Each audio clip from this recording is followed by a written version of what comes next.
વગાડ વગાડ શું કરે છે મારો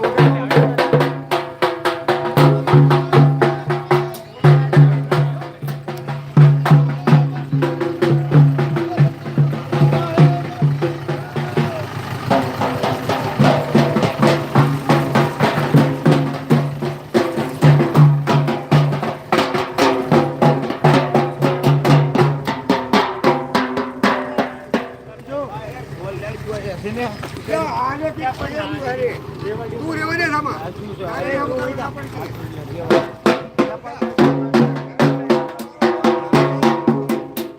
એ તારો મારો બોલેલો છે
હાલો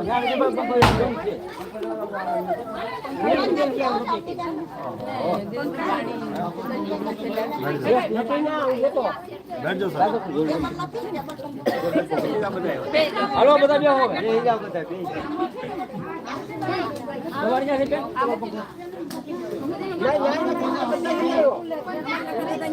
બેન સ્ટેન્ડ ગાડીમાં જ પડ્યું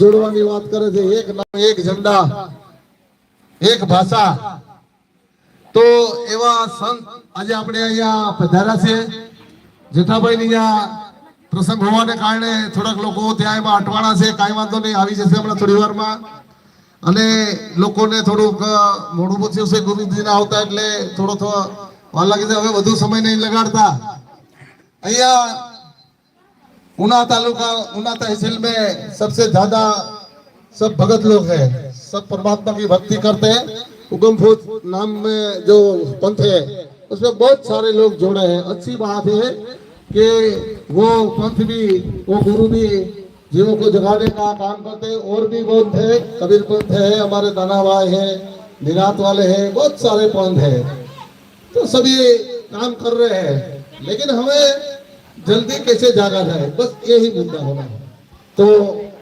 नितिन दास साहब ने विनती करूं कि सत्संग प्रारंभ करें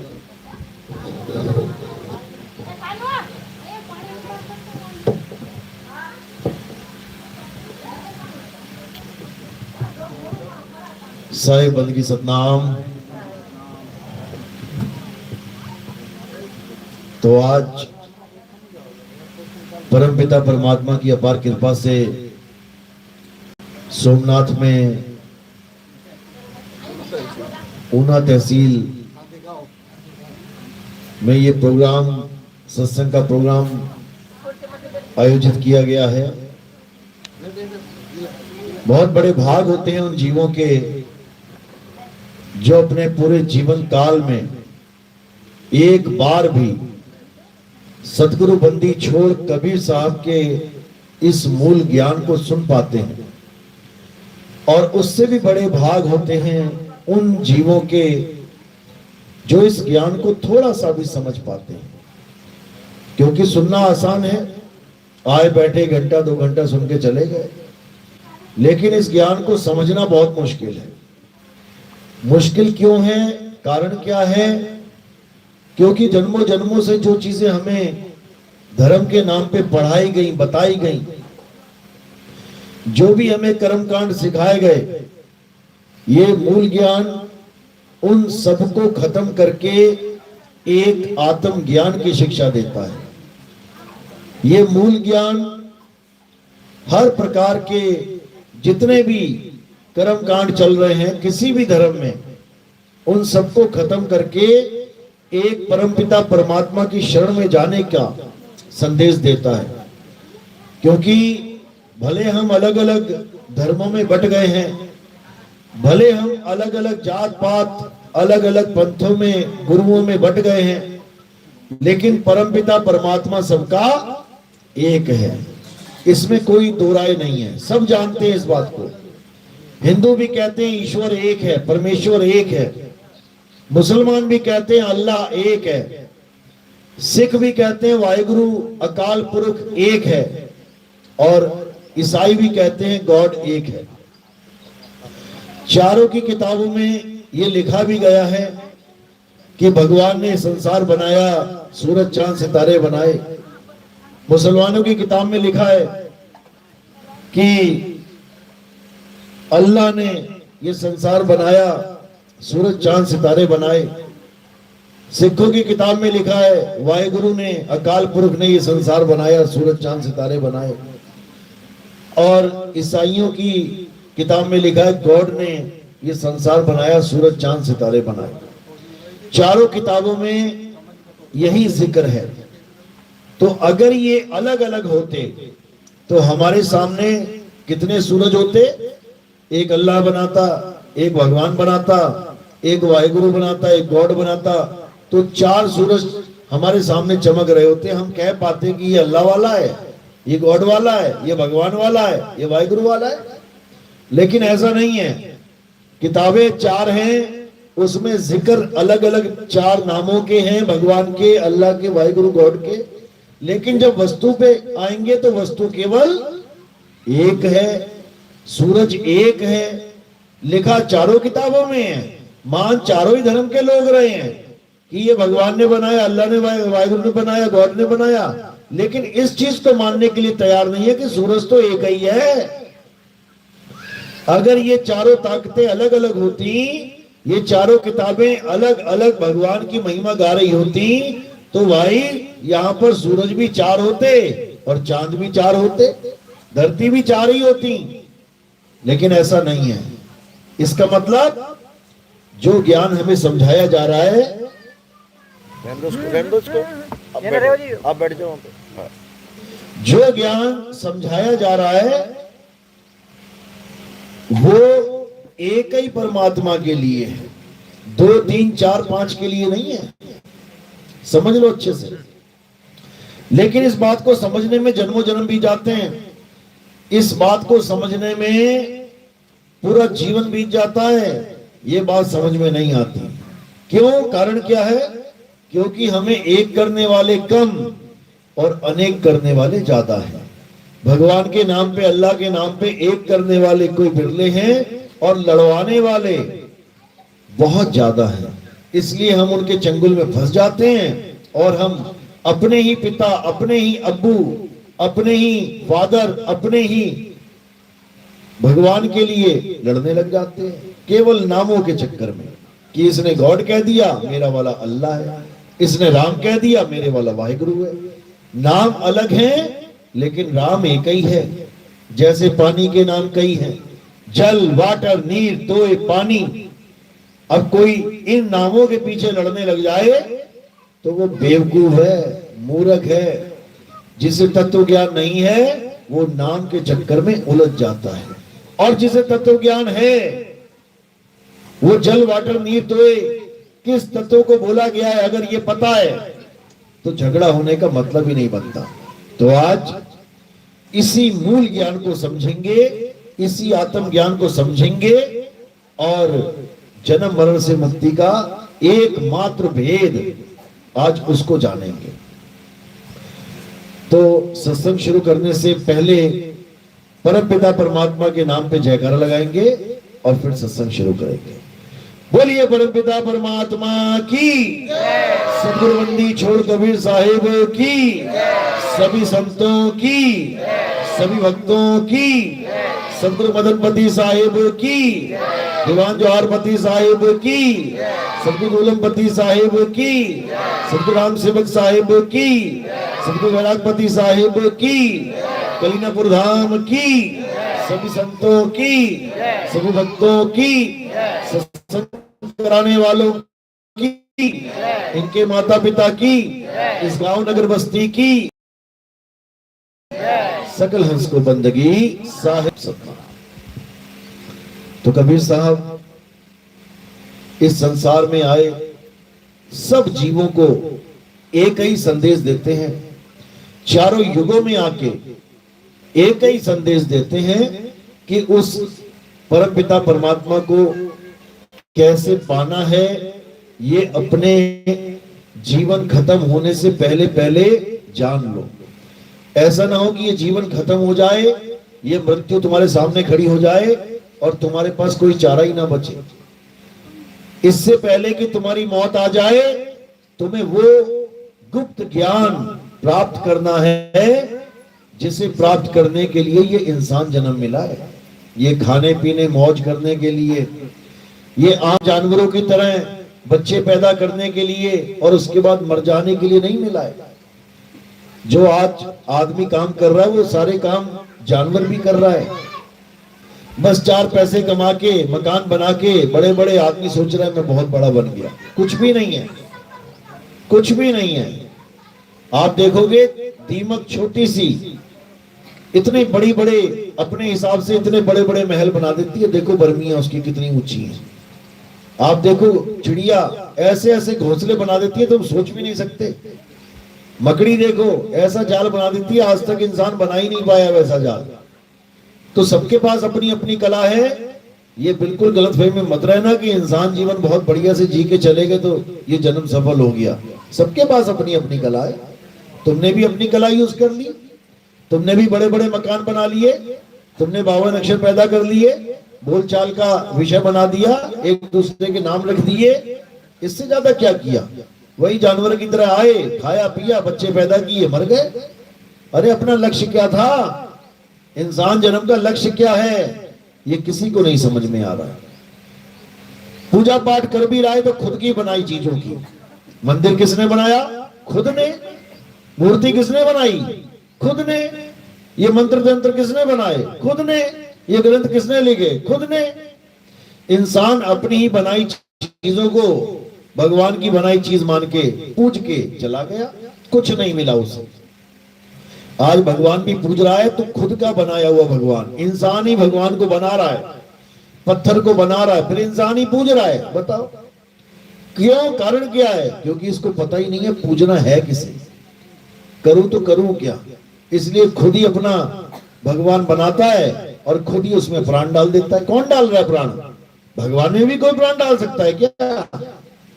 आज मूर्तियों में प्राण कौन डाल रहा है? जिसके अपने घर में कोई मर जाए तो उठा के उसको चिता में जला देता है, उसमें भी प्राण डाल दिया कर। अपने घर का लड़का मर गया, अपने घर की बीवी मर गई, अपने घर का बच्चा मर गया, उठा के चिता में डाल देता है, तब प्राण नहीं डाल सकता।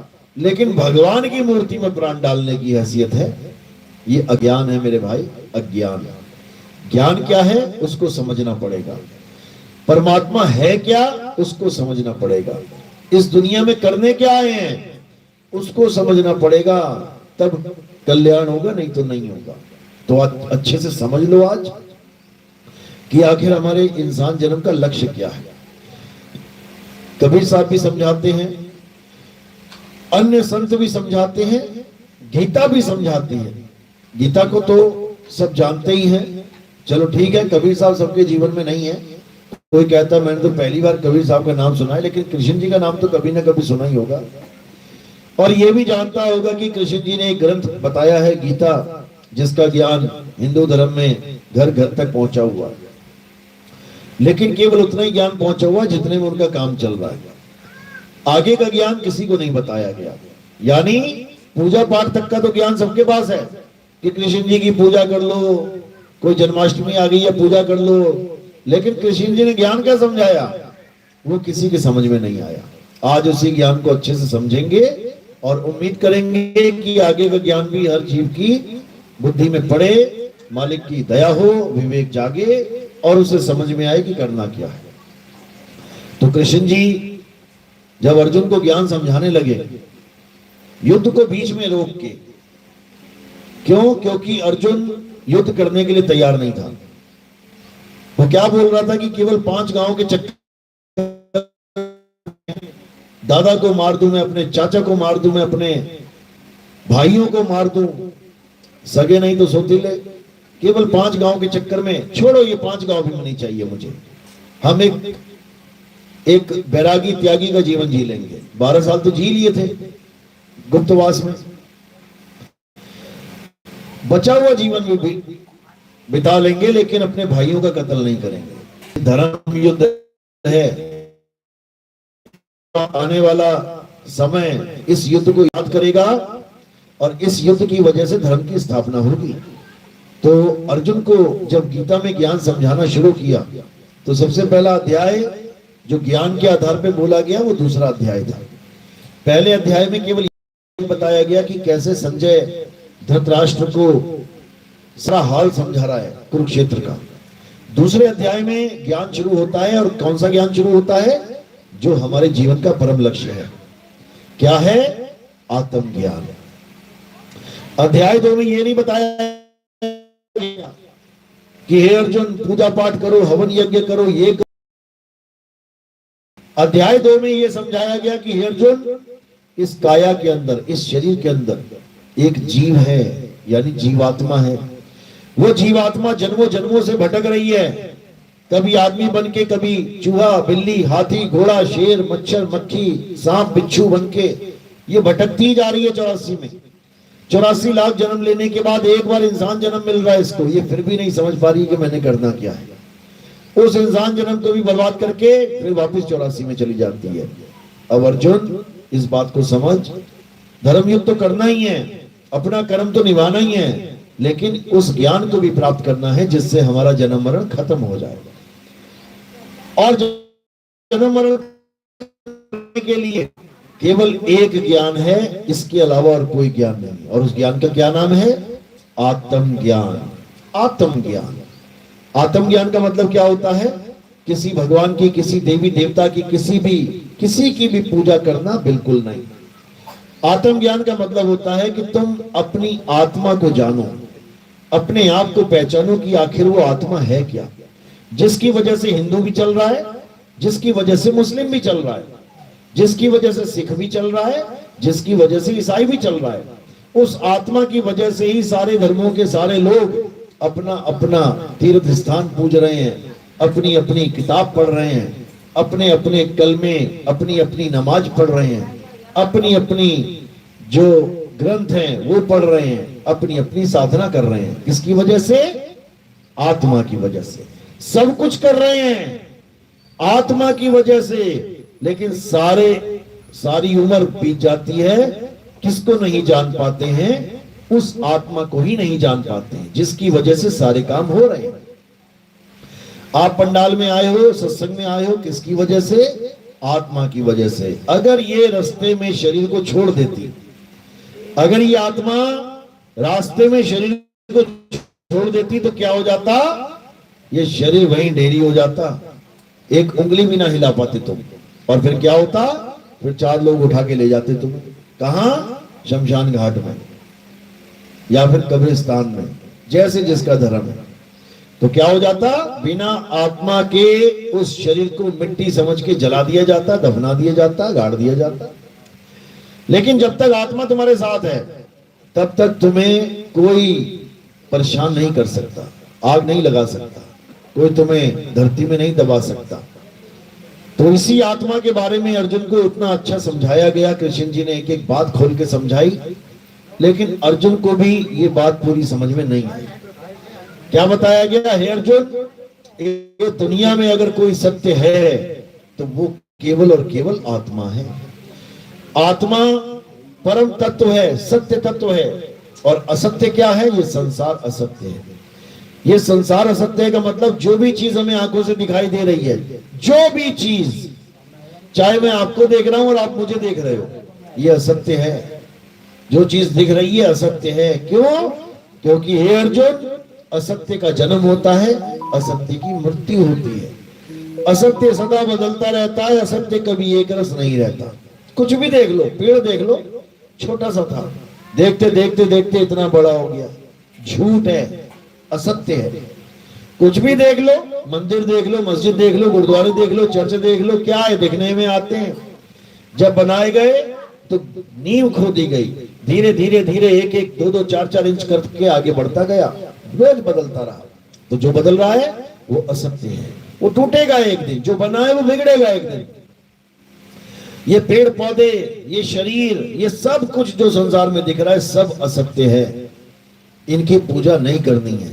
संसार में दिखने वाली किसी भी चीज की पूजा नहीं करनी है। संसार में दिखने वाली किसी चीज नहीं लगाना है। संसार में दिखने वाली किसी भी चीज को सत्य नहीं मानना। ये बंधन का कारण है। ये संसार ही बंधन है।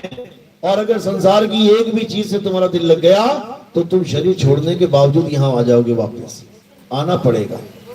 तो कबीर साहब भी यही समझा रहे हैं और कृष्ण जी भी यही समझा रहे हैं कि अर्जुन, जो आत्म तत्व है, जो असल वस्तु है, उसको जान। कैसे जानेंगे? अध्याय 4 34वां श्लोक। हे अर्जुन, अगर तुम सत्य को जानना चाहते हो, अगर तुम सत्य को प्राप्त करना चाहते हो, तो ऐसे तत्वदर्शी संत की शरण में जाओ जो तुम्हें सत्य का ज्ञान कराए, जो तुम्हें आत्मा का बोध कराए। और जो आत्मा का बोध ना करा पाए, तुम्हें मंत्र तंत्र जंत्र में उलझा दे, तुम्हें पूजा पाठ में उलझा दे, तुम्हें नाना प्रकार के कर्म कांडों में उलझा दे, तुम्हें तीर्थ मूर्त में उलझा दे, पता नहीं कहां कहां लोग जा रहे हैं तीर्थ करने, और फिर क्या होता है, बसें पलट जाती हैं, हाहाकार मच जाता है, लोग मर जाते हैं, फिर कहते हैं इससे अच्छा तो घर में ही पूजा करते। अब क्या कर लोगे पूजा, अब तो निकल लिए। ये तो पहले सोचना था जाने से कि जिस घर में 365 में से 364 दिन जिस दुर्गा माता की पूजा करते रहे, जिस राम जी शंकर जी की पूजा करते रहे, आज तुम कह रहे हो कि नहीं हम तीर्थ में जाके पूजा करेंगे। अरे जो घर में है वो तीर्थ में है, कोई अलग थोड़ी नहीं है। या तो तीर्थ में तुम्हें साक्षात्कार हो जाए, सामने भगवान बैठे हैं, तब तो समझ में आता। जो पत्थर तुम घर में पूज रहे हो वही तीर्थ में पूज रहे हो, उसमें क्या फर्क पड़ गया। और जब हाहाकार मच जाता है, गए थे केदारनाथ में 2.5-3 लाख बंदा गया था, उसके बाद क्या हुआ, ये लाशें भिजती हुई आई, फिर भगवान को दोष देते हैं, भगवान ने ऐसा कर दिया वैसा कर दिया। अरे एक तो वैसे ही वो पहाड़ है, खतरे का एक स्थान है, ऊपर से बारिशों का मौसम है, सावन में जा रहे हो, बताओ। अरे थोड़ी तो अकल कर लो, थोड़ा तो समझ लो। उस जमाने में कोई एक बिरला जाता था, समझ में आती है बात, चलो ठीक है एक आधा बंदा चला गया। आज बसें भर भर के जा रहे हैं, बसें भर भर के जा रहे हैं, बड़ी बड़ी रोडें बना रहे हैं, पहाड़ों को हिला रहे हैं, पहाड़ों में ब्लास्ट कर रहे हैं, सड़कें बना रहे हैं, फिर कह रहे हैं पहाड़ खिसक जा रहा है। अरे तुम्हारी वजह से खिसक रहा है, तुम ही ने किया है, ब्लास्ट कर करके पहाड़ कमजोर कर दिए। फिर जब पानी आता है तो पानी तो मिट्टी निकाल देगा नीचे से, उसके बाद जब गिरती है चट्टाने तो कहते हैं हाय मर गए, हाय मर गए। ये तुम्हारी ही खुरपैंच है, ये तुम्हारा ही खेल है भाई। भगवान ने कभी नहीं कहा कभी कहीं जाओ, भगवान लोगों ने कभी नहीं कहा कहीं जाओ। क्या कहते हैं, घर बैठ के भक्ति करो, क्या दिक्कत है, सत्य तुम्हारे पास है। हे अर्जुन, इस दुनिया में एक ही सत्य है, वो सबके पास है, ऐसा एक भी नहीं है जिसके पास सत्य नहीं है। सत्य क्या है, आत्मा ही सत्य है। किसके पास आत्मा नहीं, हाथ खड़ा करो जरा, है कोई ऐसा? सबके पास आत्मा है। कब तक रहेगी, 2 घंटा 3 घंटा 5 घंटा, मरते दम तक। सारा जीवन तुम्हारे साथ ही है, आत्मा साथ में लेके घूम रहे हो, फिर ढूंढ रहे हो परमात्मा कहां है। उसी आत्मा में परमात्मा विराजमान है। दूध लेके ढूंढ रहे हो, मिलेगा। तो कबीर साहब क्या कह रहे हैं, कबीर साहब समझा रहे हैं,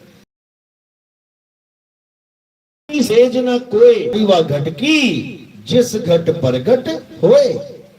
कहते हैं एक भी ऐसा जीव नहीं है जिसके साथ परमात्मा नहीं है, सबके साथ। नर नारी और कीट पतंगा, वो सार शब्द सभी के संगा। वो असली गुरु शब्द गुरु सबके साथ है, उसी से ताकत मिल रही है तुम्हें। इन घरों में जितनी भी तारे दिख रही है, खंभों में जा रही है, तभी तो करंट आ रहा है इसमें। और कोई केवल खेत में खंभे थोड़ी नहीं गाड़ रखे हैं। ये तार कहां तक जा रही है, ये कनेक्शन तक जा रही है, जहां पे बिजली पैदा हो रही है, जहां बिजली बनाई जाती है। तब समझ में आता है जब संत महात्मा हमारे जीवन में आ जाते हैं। साहिब समझा रहे हैं, ज्यों तिल माही तेल है और ज्यों चकमक में आग, तेरा साईं तुझ में है, जाग सके तो जाग। कहते हैं ज्यों तिल माही तेल है, तिल का बोरा भरा पड़ा है तुम्हारे घर में, और तेल ढूंढने जा रहे हो गली नंबर 4, गली नंबर 5, गली नंबर 6 में। ऐसे कैसे बनेगी बात? तिल के बोरे में ही, तिल के दाने में ही तिल का तेल है, उसको पिलाना पड़ेगा, उसमें से निकलवाना पड़ेगा। चकमक पत्थर तुम्हारे हाथ में, सोच रहे हो आग 4 किलोमीटर दूर लग जाएगी। अरे जहां पत्थर है वहीं आग है। ज्यों तिल माही तेल है, ज्यों चकमक में आग, और तेरा साईं तुझ में है। कहां बता दिया, तेरा साईं यानी तेरा अल्लाह, तेरा वाहिगुरु, तेरा गॉड, तेरा राम कहां पे बैठा हो? वो 7वें आसमान पे नहीं बैठा, नहीं तो चलते रॉकेट लेके मिलके आते। कहां बैठा है 7वें आसमान पे? आसमान भी वो नहीं है जो हमें दिखाई दे रहा है।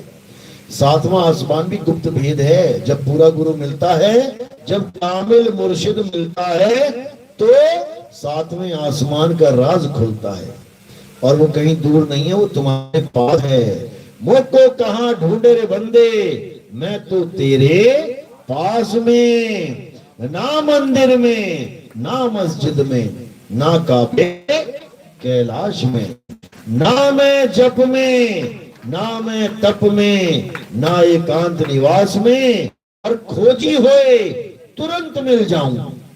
2 4 5 साल की बात नहीं कर रहे, कहते खोजी हुए तुरंत मिल जाऊं, तुरंत उसी पल में।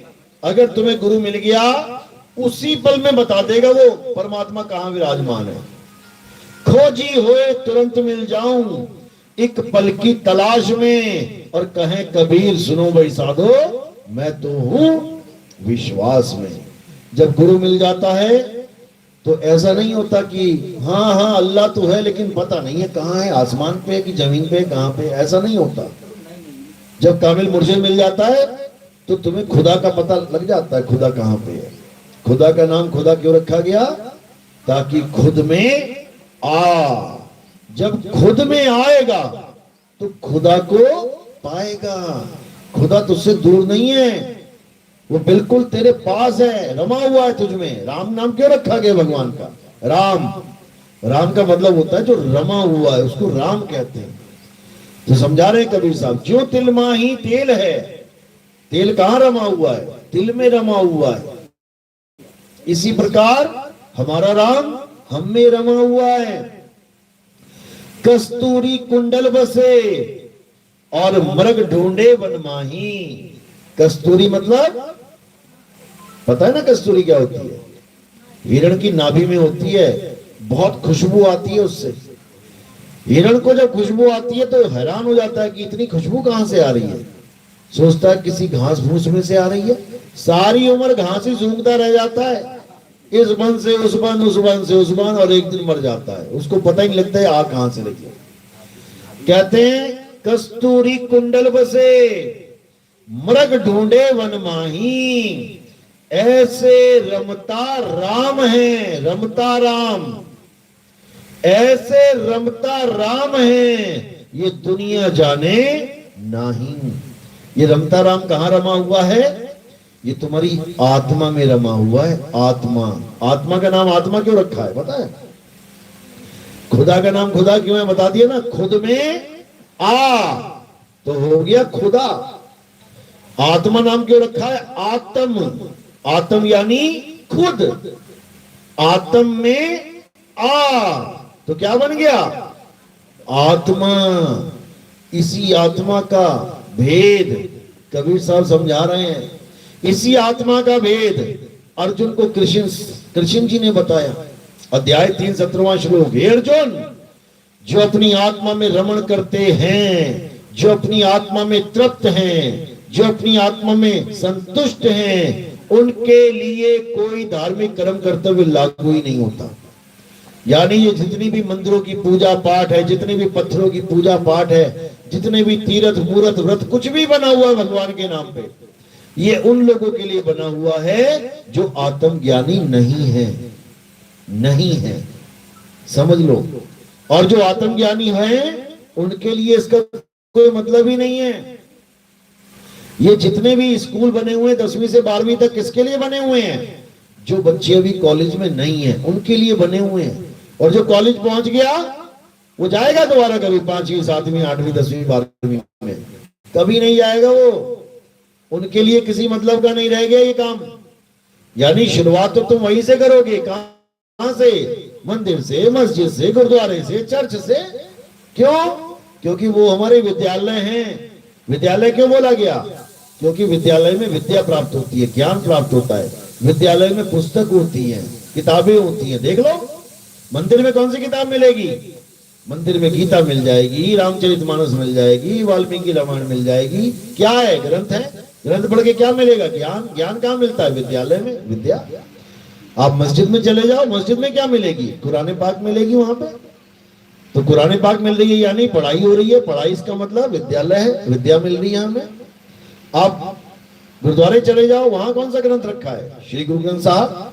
उसको पढ़ो, क्या मिलेगा? ज्ञान मिलेगा। ज्ञान कहाँ मिलता है? विद्यालय में ज्ञान मिलता है। हमारा स्कूल है, हमारा विद्यालय है वो। आप ईसाइयों के यहाँ चले जाओ, वहां कौन सी किताब है? वहां बाइबल है। कहाँ होती है किताबें? स्कूलों में होती है, जितनी मर्जी देख लो। इसी प्रकार हर ग्रंथ हर धर्म में फिट किया गया है। क्यों? क्योंकि ज्ञान मिलेगा आपको वहां से। विद्यालय जाना जरूरी है, सबको जाना है, लेकिन कब तक? मेरा बच्चा स्कूल जाता है, अच्छी बात है, 2 साल का जाता है, 5 साल का जाता है, 10 साल का जाता है, 20 साल का जाता है, अच्छी बात है। मेरा बच्चा 50 साल का है और वो स्कूल जा रहा है, मेरा बच्चा 70 साल का है, वो स्कूल जा रहा है, मेरा बच्चा 90 साल का हो गया, वो स्कूल जा रहा है, उसको कोई ज्ञानी बोलेगा क्या? उसको ज्ञानी बोलेगा? उसको कहेगा बाबा क्यों नाक कटवा रहा है तू? अरे अब तो तेरी उम्र कहां पहुंचने की होगी, अभी तक यही धक्के खा रहा है। कहने का मतलब जब हम ज्ञान प्राप्त हो जाता है उन विद्यालयों से, तब पढ़ाई छोड़ के हमें क्या करना चाहिए? कमाई। बच्चे स्कूल जाते हैं क्या करने? पढ़ाई, और सारी उम्र पढ़ाई करते रहे, कमाई ना करे तो बड़ा अच्छा लगेगा तुम्हें? तुम भी कहोगे ले पढ़ते ही रहेगा सारी उम्र, कुछ कमा भी ले। कमाई के लिए पढ़ाई की जाती है, तो क्या करना है? पढ़ाई पूरी करने के बाद कमाई शुरू करनी है। कमाई विद्यालय में नहीं होती है। विद्यालय में कमाई होती है क्या? बच्चे कमाते हैं विद्यालय में जाके? नहीं कमाते, वहां पढ़ाई होती है। कमाई का जरिया कुछ और है, मार्केट में आना पड़ेगा, गुरु बनाना पड़ेगा, पढ़ने के बाद भी, सब कुछ करने के बाद भी तुम्हें ट्रेनिंग पीरियड में आना पड़ेगा। जब तुम गुरु बनाओगे तब तुम्हें ज्ञान हो जाएगा कमाई वाला। एक तो पढ़ाई वाला हो गया, 12वीं तक पढ़ाई सबने कर ली, उसके बाद कोई मोची बन गया, कोई सुनार बन गया, कोई धोबी बन गया, कोई डॉक्टर बन गया, कोई इंजीनियर बन गया, यानी सबने कोई ना कोई गुरु धारण करके कमाई चालू कर दी। तो हमारा लक्ष्य क्या है? कमाई। लेकिन शुरुआत कहां से करेंगे? पढ़ाई से शुरू होगी। तो हिंदू मुस्लिम सिख ईसाई जो भी पढ़ाई पढ़ रहे हैं, अच्छी बात है, पढ़ना चाहिए, लेकिन मुद्दा क्या है चारों का? केवल एक, सत्य को प्राप्त करना। सारी उम्र पढ़ाई पढ़ ली और सत्य को जान ही ना पाए, सत्य है क्या? तो खा के पढ़ाई करी तो फिर कोई फायदा नहीं है। क्योंकि चारों धर्मों का सार क्या है? सत्य ही सार है। चारों धर्मों में परमात्मा को क्या बोला गया है? सत्य बोला गया है। हिंदुओं में क्या बोला गया? ईश्वर सत्य है, राम नाम सत्य है। सत्य के ऊपर बात चली है कि ईश्वर क्या है? सत्य है, सत्य ही ईश्वर है। लेकिन सत्य है क्या, वो किसी को समझ में नहीं आ रहा कि आखिर सत्य क्या है। सत्य आत्मा है, सत्य परमात्मा है। तो ईश्वर क्या है? सत्य है। यानी जब आत्मज्ञानी गुरु मिल जाएगा, तुम्हें पता लग जाएगा कि आत्मा क्या होती है। उसी आत्मा का नाम सत्य रखा गया है। आत्मा का मतलब क्या है? अजर अमर अविनाशी। उसे तुम आत्मा कह लो, आत्म देव कह लो, उसे तुम आत्म राम कह लो, उसे तुम परमात्मा कह लो, एक ही बात है, एक ही बात है। जैसे पानी को तुम जल कह लो, वाटर कह लो, नीर कह लो, तोय कह लो, एक ही बात है। इसी प्रकार कितने भी नाम, अल्लाह कह लो, वाहिगुरु कह लो, गॉड कह लो, रब कह लो, रब्बुल आलमीन कह लो, कादिर कह लो, करीम कह लो, गॉड कह लो, एक ही बात है, एक ही नाम है ये सारे। तो अब क्या करना है? अब सत्य को जानना है। हिंदुओं में सत्य क्या है? ईश्वर सत्य है। मुसलमानों में सत्य क्या है? मुसलमानों में बोला गया अल्लाह अल हक, यानी खुदा सत्य है, अल्लाह सत्य है। लेकिन सत्य है क्या? सत्य वस्तु है क्या? अल्लाह तो एक नाम हो गया, अल्लाह सत्य है, लेकिन है क्या? अल्लाह का स्वरूप क्या है? कैसे जाने कि अल्लाह है क्या? लेकिन है क्या? जैसे पानी का नाम सबने सुन लिया, लेकिन पानी है क्या? पानी एक तरल पदार्थ है, पीने के लिए बना है। आग है क्या? आग एक जलने वाली, जलाने वाली चीज है जो माचिस जलाने में प्रकट होती है। वायु है क्या? वायु है जो श्वास लेने के काम आता है, आग को बुझाने के काम आता है। इसी प्रकार हर तत्व का एक स्वरूप है। तो अल्लाह का स्वरूप क्या है? अल्लाह कहते किस चीज को है? उसका स्वरूप है क्या? जब ये ज्ञान तुम्हें समझ में आ जाएगा, तब तुम्हारे लिए अल्लाह केवल एक नाम नहीं बचेगा कि अल्लाह एक नाम है। बिल्कुल नहीं। उसके बाद अल्लाह एक ताकत बन जाएगी, अल्लाह एक तत्व बन जाएगा, यानी जिसको तुम अनुभव कर सकते हो, जिसे तुम महसूस कर सकते हो। पानी को तुम अनुभव कर सकते हो, आग को तुम अनुभव कर सकते हो, हवा को तुम अनुभव कर सकते हो। इसी प्रकार अल्लाह को भी तुम अनुभव कर सकते हो।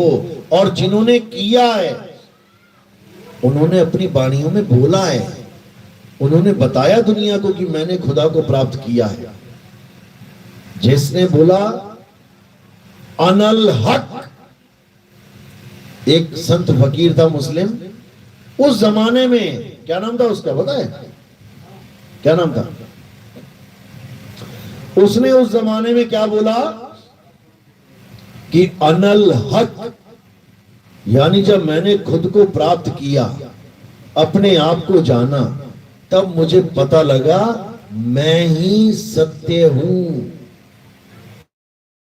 मैं खुदा हूं। क्यों बोला उन्होंने मैं ही सत्य हूं, मैं ही खुदा हूं? क्योंकि हम सब कौन हैं? हम खुदा के अंश हैं, हम ईश्वर के अंश हैं। गाते भी हैं, ईश्वर अंश जीव अविनाशी। यानी एक कुएं में से अगर सब पानी को निकाला जाए, अलग अलग घड़ों में भर दिया जाए, तो कुएं का पानी और घड़े का पानी एक है। अगर कुएं का पानी मीठा है तो घड़े का पानी भी मीठा होगा। कुएं का पानी कड़वा है तो घड़े का पानी भी कड़वा होगा। कुएं का पानी अगर बदबूदार है तो घड़े का पानी भी बदबूदार होगा। यानी जैसा बाप वैसा बेटा। तो हम कौन हैं? हम उस खुदा के अंश हैं, उस पिता के पुत्र हैं। वैसा ही पुत्र होगा। अब ये मत समझ लेना कि हम तो ऐसे हैं हाथ पैर वाले। अल्लाह थोड़ी नहीं हाथ पैर वाला है। ये तुम्हारी गलत फहमी है कि तुम हाथ पैर वाले हो। तुम भी हाथ पैर वाले नहीं हो। जब आदम अलैहिस्सलाम को बनाया गया तो कैसे बनाया खुदा ने? मिट्टी से। तो जब मिट्टी से उनको बनाया, हाथ पैर आंख कान नाक सब कुछ बना दिया, तब किसी को नहीं कहा क्योंकि मिट्टी को कौन सजदा करेगा? मिट्टी को कौन सजदा करेगा? उसके बाद क्या किया? जब उसमें आत्मा प्रवेश की, रूह डाली, क्या बोला गया? सबको कहा कि इसको सजदा करो। सबको कहा सजदा करो। सबने सजदा कर लिया, केवल एक ने नहीं किया। और वो क्या कहलाया बाद में? शैतान कहलाया।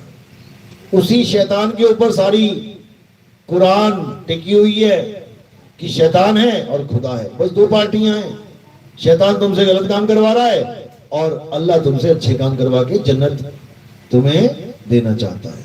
सारा खेल इसी पे टिका हुआ है। उस शैतान ने अल्लाह का हुक्म नहीं माना। अल्लाह ने आदम को सजदा करने के लिए कहा, लेकिन शरीर को नहीं। तुम आदम को गलती से शरीर मत मान लेना। शरीर तो एक माध्यम है उस आदम को धरती पे भेजने का। जैसे इस गांव में कार, जब मैं आया तो कार में आया। कार कहां खड़ी है? वो खड़ी है उधर। और मैं कहां आ गया? मैं यहां आ गया। यानी मैं गाड़ी को छोड़ाया और गाड़ी जो वो आ गया। इसी प्रकार आदम अलैहिस्सलाम वो नहीं है जिसको तुम शरीर मान रहे हो, जिसको तुम 5 तत्व का मिट्टी का शरीर मान रहे हो। आदम अलैहिस्सलाम कौन है? वो रूह है जिसको उस बुत में फूका गया और वो बुत जिंदा हो गया। ये बुत भी जिंदा हुआ पड़ा है। किसकी वजह से? ये जो तुम्हारा शरीर है इसको मूरत कहते हैं। मूरत समझो, ये भी किसी की वजह से जिंदा है। किसकी वजह से? उसी रूह की वजह से जो आदम अलैहिस्सलाम के शरीर को जीवित करके बैठी थी, वही तुम्हारे शरीर को जीवित करके बैठी है। जैसे ही वो शरीर छोड़ देगी ये भी निर्जीव हो जाएगा। ये भी खत्म हो जाएगा। तो शरीर सत्य नहीं है, सत्य क्या है? खुदा सत्य है, खुदा की बनाई रूह सत्य है।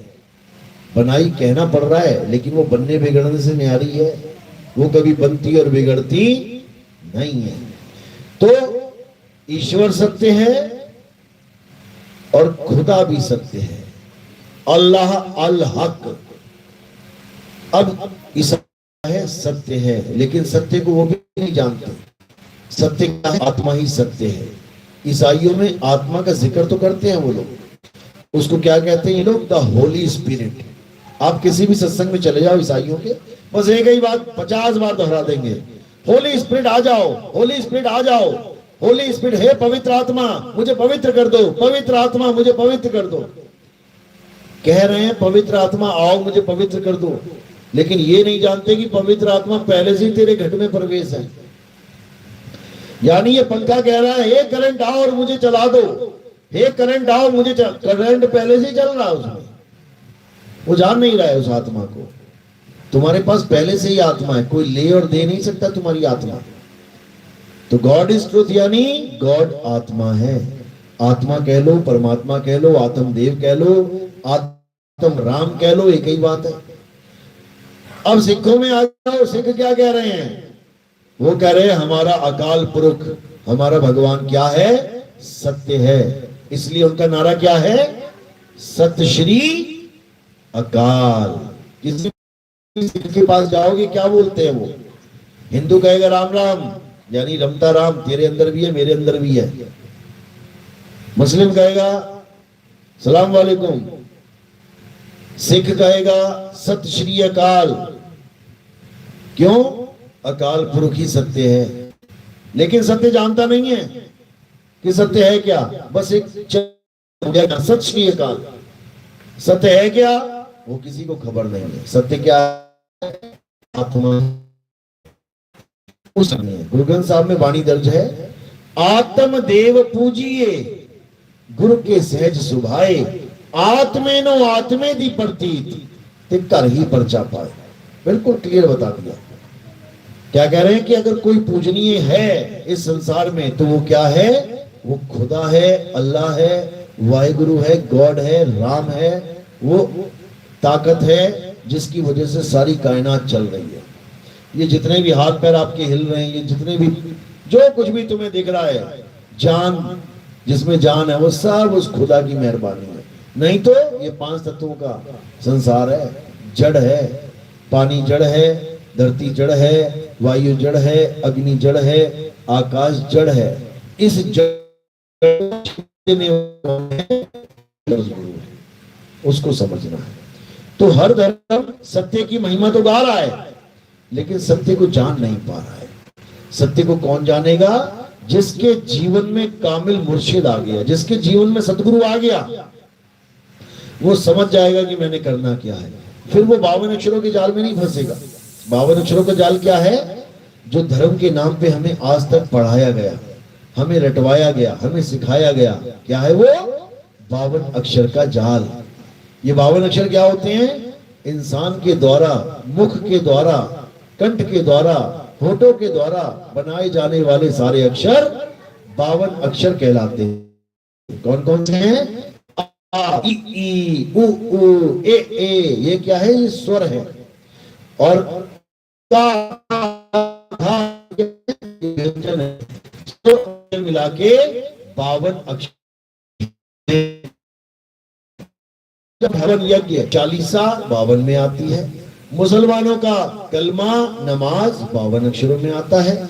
ईसाइयों की प्रेयर 52 अक्षरों में आती है।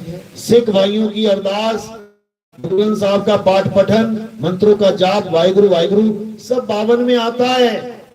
ये सब 52 अक्षरों का खेल है।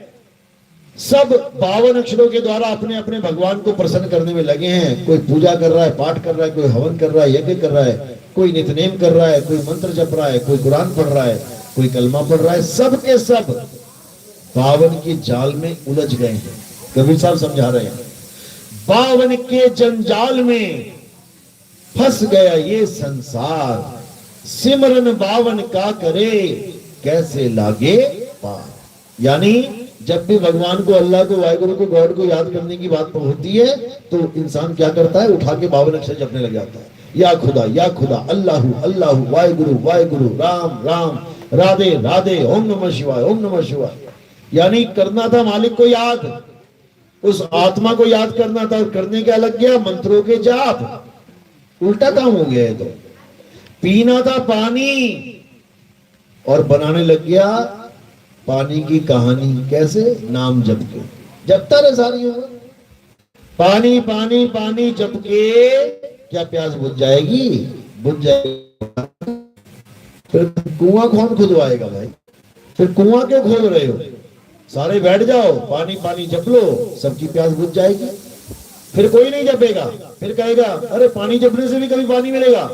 अरे जब पानी से पानी नहीं मिलेगा तो राम से राम कैसे मिलेगा? तो अल्लाह अल्लाह करके अल्लाह कैसे मिलेगा? तो गॉड गॉड करके गॉड कैसे मिलेगा? इतनी सी बात नहीं समझ में आ रही और ज्ञानी बना बैठा है ये। इतनी सी बात नहीं समझ में आ रही।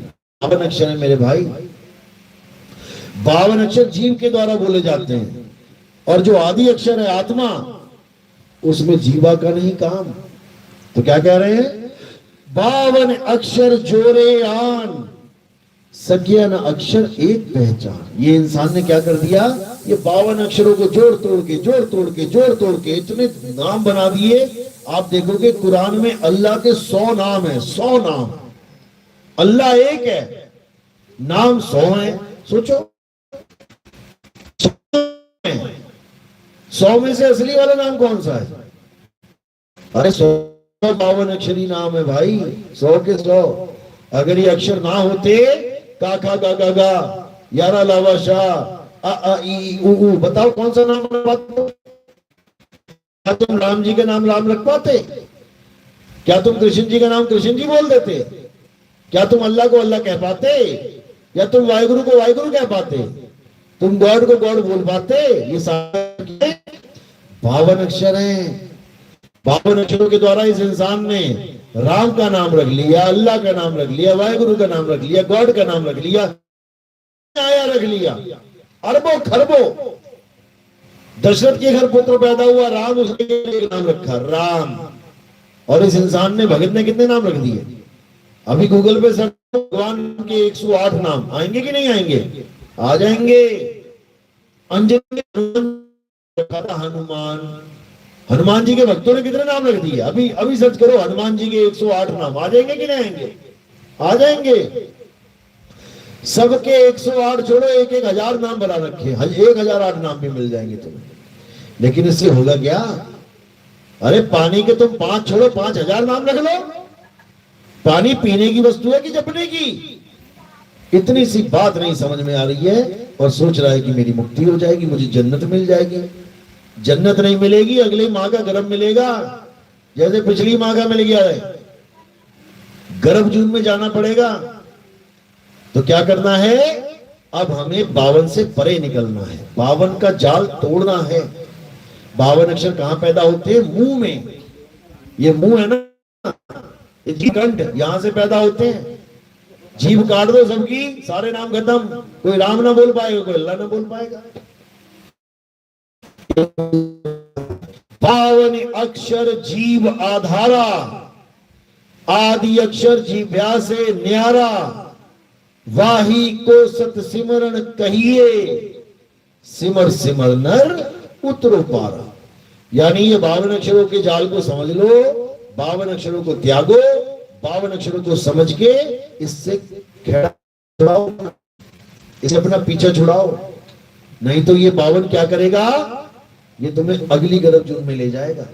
इसलिए 52 काटना है और आत्मा के ज्ञान को समझना है, तभी कल्याण होगा। समझा रहे कबीर साहब? 52 अक्षर लोक त्रय, सब कुछ इन्हीं माही, और ये आखर खिल जाएंगे, वो आखर इनमें नहीं। यानी 52 अक्षरों के द्वारा संसार में जितने भी नाम, इनको जपने से कुछ नहीं होने वाला भाई। कोटि नाम संसार में, इनसे मुक्ति ना होए, सतपुरुष का बूझे बिरला कोई।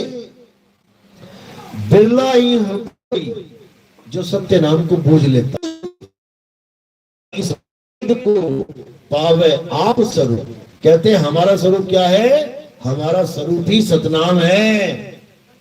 यानी सतनाम किसको कहते हैं? आत्म देव को सतनाम कहते हैं, वही है सत्य। देव कह लो, परमात्मा ही सत्य है, सत्य पुरुष है। तो सत्य पुरुष का नाम क्या? सत्य नाम है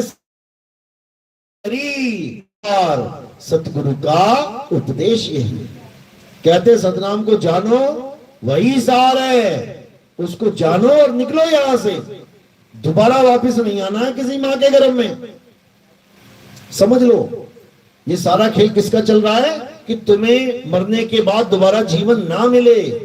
इसलिए नितिन दास गली गली जाके सत्संग कर रहा है, ताकि जब तुम्हारे सामने काल आएगा, मौत आएगी, तब तुम जान पाओ कि करना क्या है। अगर नहीं जान पाए तो तुम्हें वैसी मौत मरना पड़ेगा जैसी मौत मृत्यु चाहती है। और अगर तुम जान गए कि मौत आएगी तो करना क्या है, तो वैसे मरोगे जैसे तुम चाहते हो। समझ लो। और मरना भी कहना पड़ रहा है, फिर तुम मरोगे भी नहीं, अमर हो जाओगे, अमर। कैसे? क्योंकि तुमने 52 अक्षरों को छोड़ के, काया माया को छोड़ के किसकी साधना करना शुरू कर दोगे? आत्मा की। और जब तुम पाओगे आत्मा क्या है, जब तुम जान पाओगे आत्मा क्या होती है, तब तुम्हें अपना स्वरूप का बोध हो जाएगा। क्योंकि तुम शरीर नहीं, आत्मा हो। तुम ही आत्मा हो, तुम ही आत्मा हो, तुम शरीर नहीं हो। क्योंकि शरीर तो एक दिन जन्मा है, एक दिन मर जाएगा, लेकिन तुम जन्म मरण से न्यारे हो। समझ लो, तुम शरीर नहीं हो।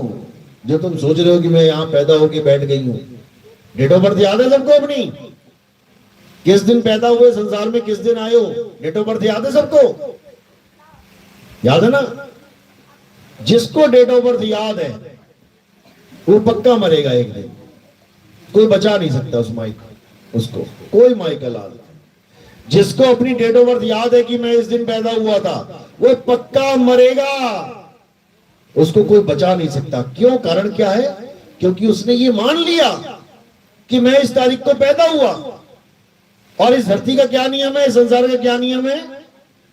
जो पैदा हुआ है वो एक दिन मरेगा। यहां राम जी कृष्ण जी को मरना पड़ गया। कृष्ण जी के पैर में क्या लगा था? मृत्यु हुई थी ना शरीर की। क्या लगा था पैर में? कांटा। क्या लगा था? तीर, जहर बुझा तीर लगा था, जहर वाला तीर। तो कृष्ण जी के शरीर की भी मृत्यु हो गई, तुम्हारी कैसे बचेगी? तुम्हारी भी जाएगी, शरीर तुम्हारा भी जाएगा। तो जो लोग ये मानते हैं कि मैं शरीर हूं, वो पक्का मरेंगे। और जो अपने आप को आत्मा जान लेंगे, जो आत्मा का ज्ञान समझ के, आत्मा की सत्य साधना करके, आत्मा को प्राप्त करके आत्मा ही हो जाएंगे, वो कब मरेंगे? कब मरेंगे फिर? 10 साल बाद, 20 साल बाद, 50 साल बाद, 100 साल बाद, 1000 साल बाद, लाख साल बाद? वो कभी नहीं मरेंगे। क्यों? कारण क्या है? क्योंकि उन्होंने जान लिया कि वो एक आत्मा है। और जब आत्मा ही हो गए तो आत्मा कब मरेगी? कब मरती है आत्मा? कभी नहीं। आत्मा के लिए मौत का नाम उसके डिक्शनरी में है ही नहीं, और ना ही जन्म का। क्योंकि आत्मा जन्म और मरण दोनों से न्यारी है। लेकिन हमें नहीं पता आत्मा के बारे में। यही हमारी बीमारी है। अब इस बीमारी को कैसे ठीक करेंगे? आत्मज्ञानी गुरु के पास जाके। वो आत्मज्ञानी गुरु क्या करेगा? वो आत्मज्ञानी गुरु हमें हमारी आत्मा का ज्ञान दे देगा। आत्मज्ञान का मतलब क्या होता है? आत्म यानी खुद, खुद का ज्ञान यानी ज्ञान, बोध। जैसे कहते हैं आत्म कथा लिखो। अब किसी को आत्म कथा लिखने को दी जाए तो वो किसकी कथा लिखेगा? पड़ोसियों की, या अपने माँ बाप की, या अपने चाचा चाची की? आत्मकथा का मतलब है अपनी कथा। अपनी कथा, अपने बारे में लिखो, खुद के बारे में लिखो। कोई कहता है मैं आत्महत्या करना चाहता हूं, इसका मतलब क्या है? पड़ोसियों का कत्ल करना चाहता है वो? बिल्कुल नहीं। आत्म जुड़ गया, इसका मतलब बात खुद की चल रही है, खुद की, तुम्हारी बात चल रही है। आत्मकथा खुद की कथा, आत्महत्या खुद की हत्या, आत्मरक्षा खुद की रक्षा, आत्म कल्याण खुद का कल्याण, आत्मनिर्भर खुद पे निर्भर, और आत्म ज्ञान किसका ज्ञान? किसका ज्ञान? राम जी का, श्याम जी का, हनुमान जी का, दुर्गा जी का, शंकर जी का, भैरव बाबा का, गोरखनाथ जी का? किसका? खुद का। खुद का ज्ञान, आत्म ज्ञान यानी खुद का ज्ञान प्राप्त करो। तुम क्या हो?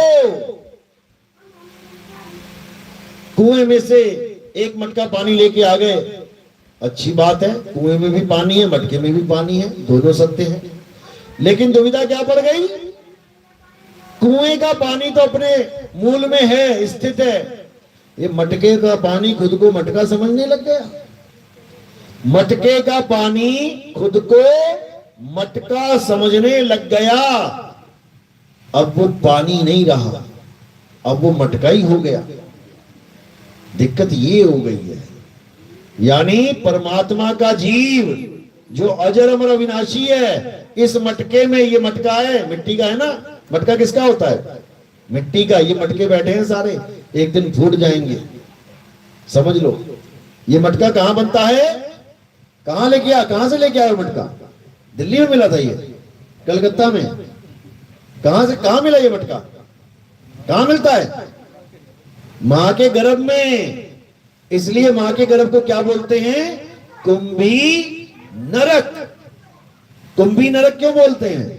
कुंभी का मतलब होता है कुंभ। कुंभ का मतलब क्या होता है? घड़ा। मां का पेट देखना, घड़े की तरह निकल आएगा बाहर की तरफ, मतलब इसमें घड़ा तैयार हो रहा है।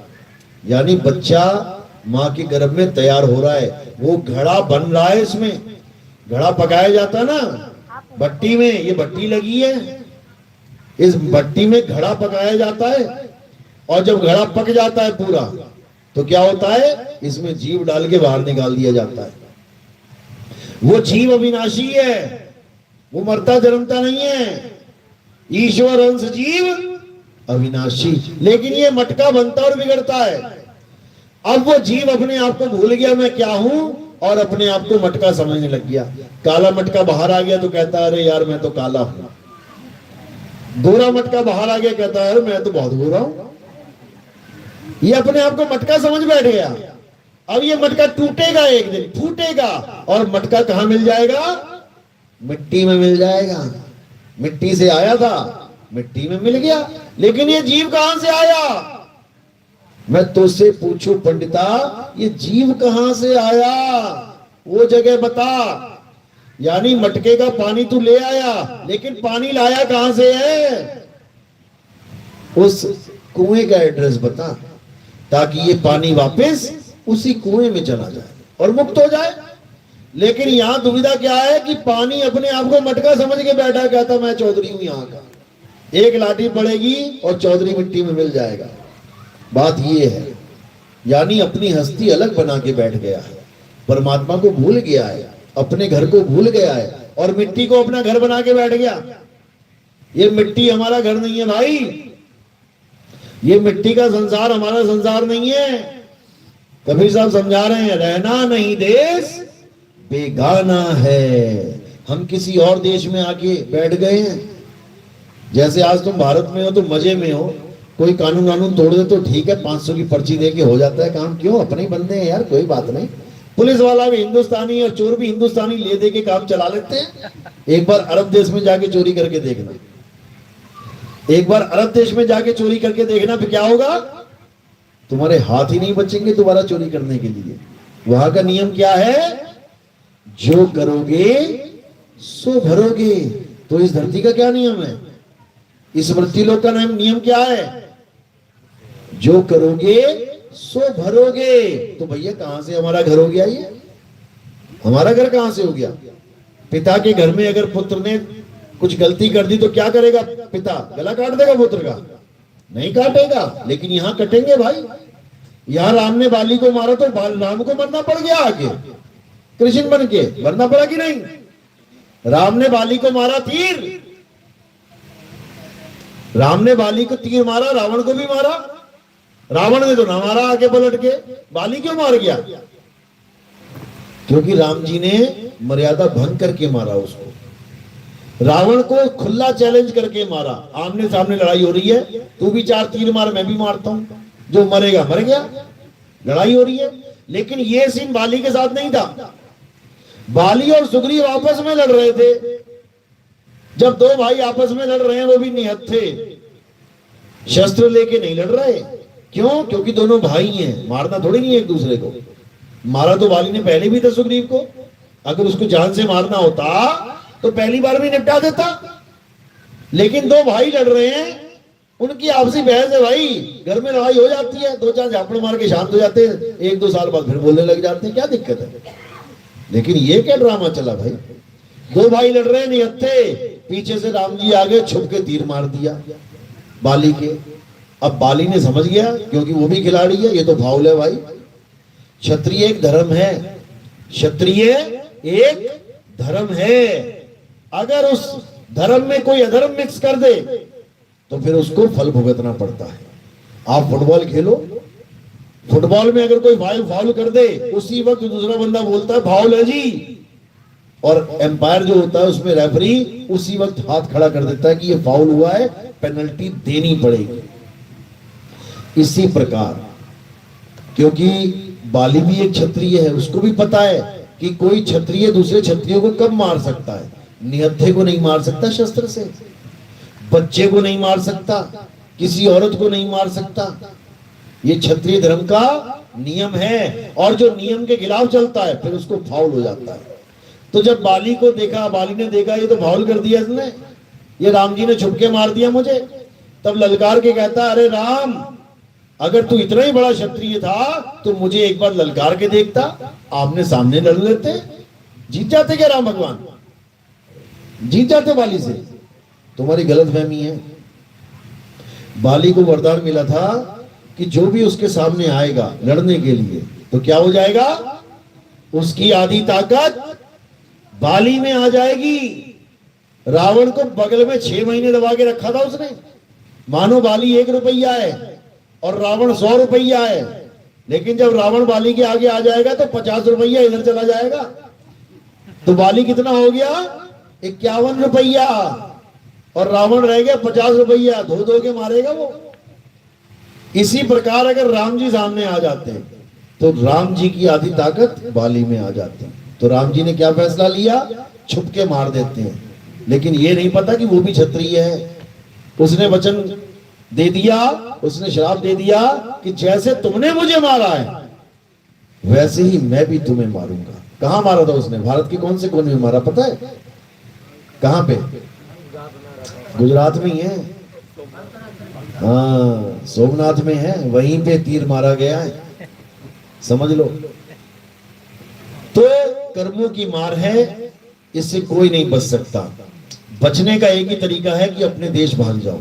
अरब देश में तो बेटा हाथ कटेंगे, अरब देश में तो हाथ कटेंगे, कोई बचाने वाला नहीं है। बचने का एक ही रास्ता है कि बस कैसे भी नजर बचाओ और 9-2-11 हो जाओ। इसी प्रकार इस संसार में ना तो राम बचे ना विष्णु जी बचे। विष्णु जी ने भी मजाक कर दिया, किसके साथ? नारद के साथ, एक स्त्री के लिए। नारद ने देखा कि मुझे स्त्री के लिए तड़पा दिया इसने, तो बंदर वाला चेहरा दे दिया, मजाक उड़ा के चली गई। उसने उठा के गंगा जल से श्राप दे दिया कि प्रभु, जैसे आपने मुझे स्त्री के लिए तड़पाया आप भी तड़पोगे। राम जी बन के तड़पते रहे 14 साल। यानी यहां कोई भी नहीं बच सकता कर्मों की मार से। क्यों? क्योंकि ये देश अपना देश है ही नहीं।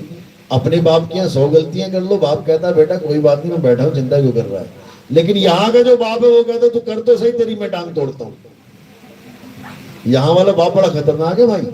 वो कहता तू कर तो सही, मैं बैठा हूं ना हिसाब किताब लेने तेरा, तेरी ऐसी तैसी कर दूंगा मैं।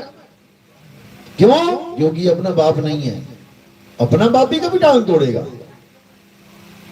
अपना बाप नहीं है ये काल भगवान है, ये तीन लोक का मालिक है, ये तीनों लोगों को तबाह करने के लिए पैदा करता है। समझ लो, तुम्हें पैदा किया है पता किस लिए? क्यों पैदा किया तुम्हें? मारने के लिए। सबको मारेगा एक दिन।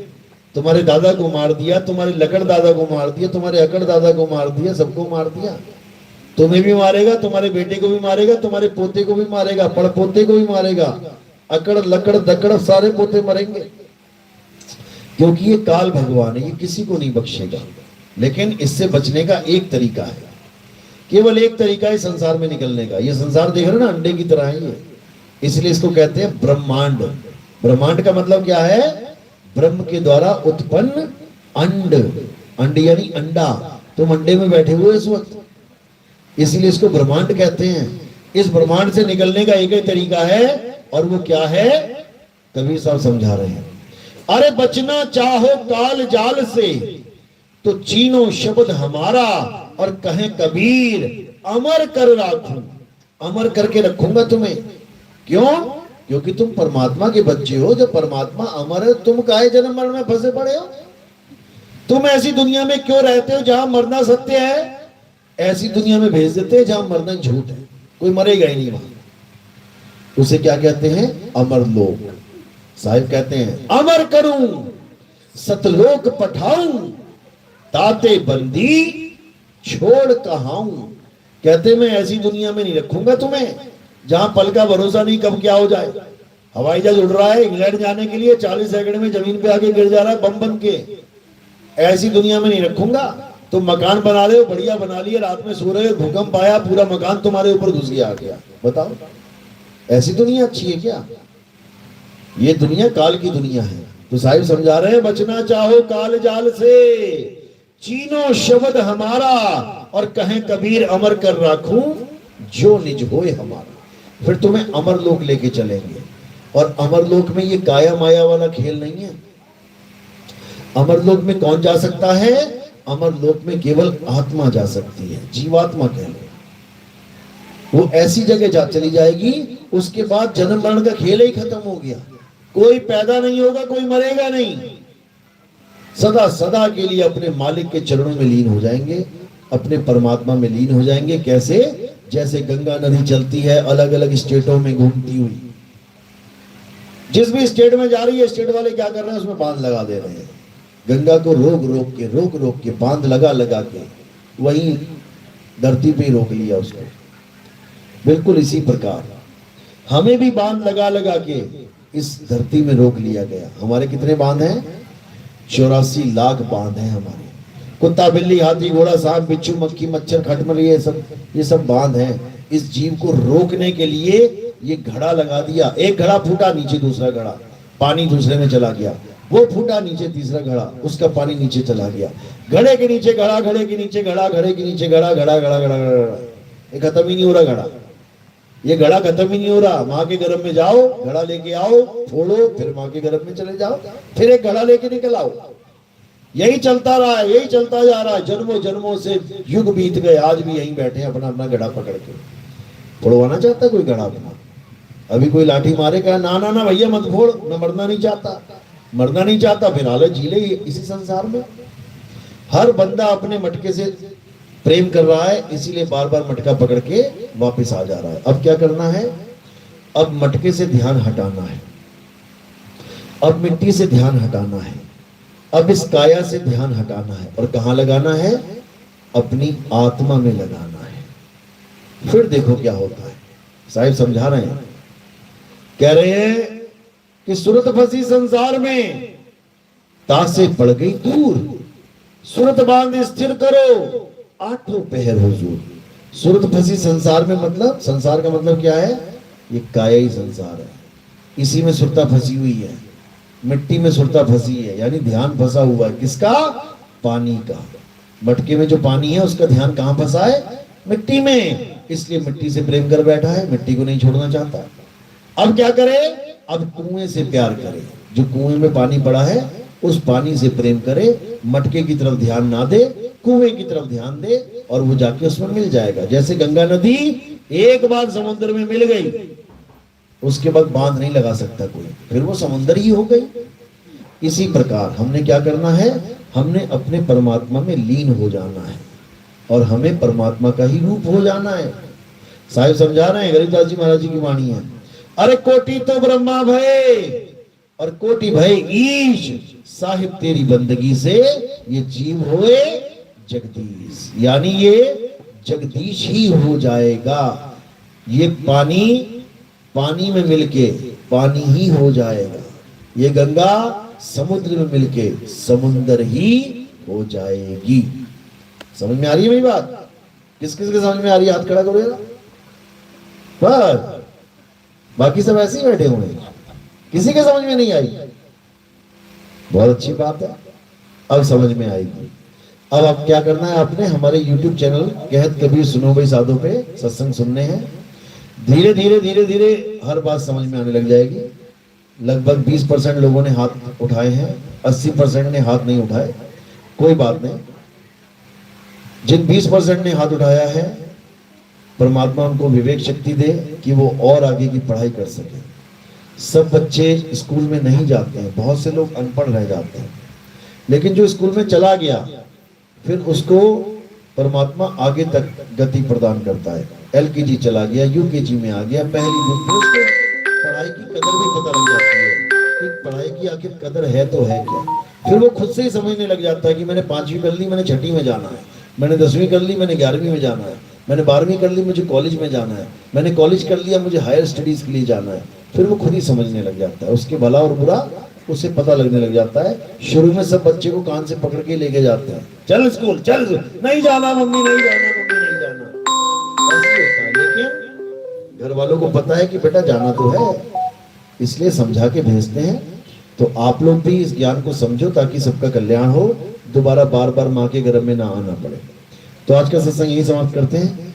बोलिए परमपिता परमात्मा की, सदगुरु बंदी छोड़ कबीर साहिब की, सभी संतों की, सभी भक्तों की, आज के आनंद की, सकल अंश को बंदगी, साहिब बंदगी सतनाम।